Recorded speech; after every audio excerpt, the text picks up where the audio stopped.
बुन रहे थे पिछले हफ्ते की तेजी में, लेकिन आज फिर बेयर्स हावी है, मार्केट पर तक टूटता हुआ दिखाई दिया। वहीं निफ्टी बैंक में भी हमने देखा एक अच्छी खासी कमजोरी, 39,503 तक का लो इसने दिखाया। वहां से उस लो से हम ज्यादा दूर है नहीं। खास बात यह है कि पिछले हफ्ते जो हाई बना था, सेंसेक्स और निफ्टी वहां से 4% करेक्ट कर चुके हैं। निफ्टी बैंक की ज्यादा धुलाई है, हम 5% करेक्ट कर चुके हैं उन हाई से। तो ये दरअसल चिंताजनक स्थिति बढ़ती हुई, दो कारण हैं। एक तो रशिया यूक्रेन में जो जंग है उसके और बिगड़ने के आसार बनते दिखाई दे रहे हैं, तो वो इनफैक्ट ओवरऑल ग्लोबल मार्केट्स के सेंटिमेंट को बिगाड़ता हुआ दिखाई दिया है। उसका असर करेंसी मार्केट पर पड़ने लगा है, और करेंसी जब इतनी कमजोर होती है तो उसका एक असर सीधे इक्विटीज पर भी आता है।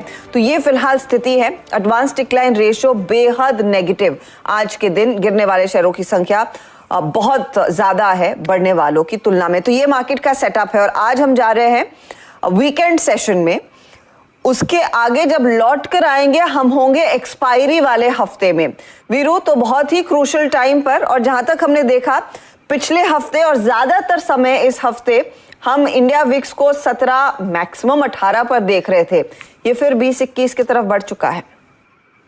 जी हर्षदा, कि आज वाकई फियर का इंडेक्स है, वो इंडिया विक्स हो या फिर अगर आप देखें निफ्टी, इस पर क्रिटिकल लेवल तोड़ चुका है। देखिए इसकी लीड करी हर्षदा बैंक निफ्टी ने।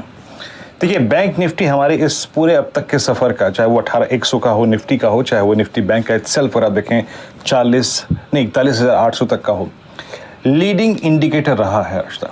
और मेरा आज मॉर्निंग तक मानना ये था कि मैं निफ्टी को शॉर्ट नहीं करूँगा जब तक का मेरा ये पुट राइटर्स का जोन, और जब तक कि मेरा वो वीकली चार्ट्स पे, पहले मैं डिफाइन करता हूँ वो लेवल क्या था। वीकली चार्ट्स पे हर्षदा वो जो लेवल था वो था 10 वीक एक्सपोनेंशियल मूविंग एवरेज, जो मैंने ड्रॉ करके रखा था, और जिस एवरेज को हमने 22 जुलाई से लेकर अब तक वॉलेट नहीं किया था, तो मैं कंफर्टेबल नहीं था उसके ऊपर शॉर्ट करने में। अब वो मेरा लेवल वॉलेट हो चुका है 403 का।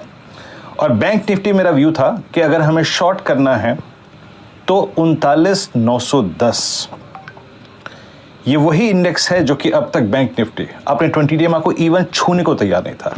अगर ये वॉलेट हो 39,910 तो वॉलेट हो तो आप शॉर्ट कीजिएगा। मैंने 12 बजे के कार्यक्रम में आई थिंक जब डेटा देखा हर्षदा, क्लियरली लग रहा था कि 40,000 के कॉल आइटम ने ग्रिप ले ली है। तो उस वक्त हमने एक तर्क, और उस वक्त के मेहमान भी थी मेरे ख्याल से, उनका एक सिमिलर तर्क था कि let's go long on 39,000 put option.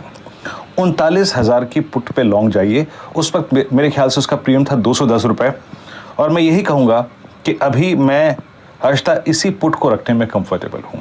Logic क्या है इस पुट को रखने का? देखिए 39,910 के जोन में आता था आपका rising 20 day exponential moving average. Nifty bank लेके आइए प्लीज, वो हमने तोड़ दिया है हर्षदा। और फ्रेंकली स्पीकिंग उसके बाद कोई क्रिटिकल सपोर्ट आता है तो वो सिर्फ 39,000 की रेंज में।